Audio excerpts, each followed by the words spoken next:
بسم اللہ الرحمن الرحیم۔ السلام علیکم ورحمۃ اللہ وبرکاتہ۔ حضرت انس بن مالک رضی اللہ تعالی عنہ کو حجاج نے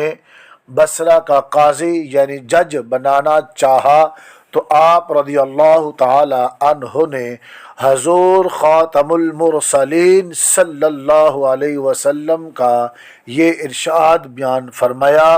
من طلب القضاء واستعان علیہ وکل الیہ ومن لم یطلبہ ولم یستعن علیہ وکل بہ ملک یسددہ۔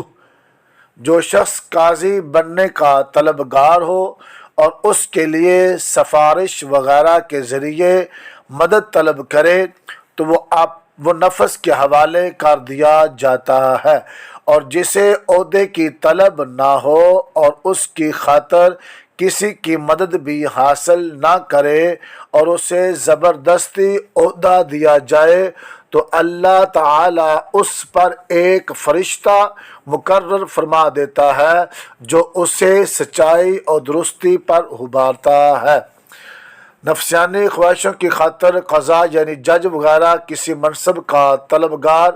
بے یار و مددگار اپنے حال پر چھوڑ دیا جاتا ہے، جبکہ طلب و خواہش کے بغیر کسی موزوں شخص کو زبردستی منصب دیا جائے تو اسے بارگاہ خداوندی سے تائید و نصرت حاصل ہوتی ہے۔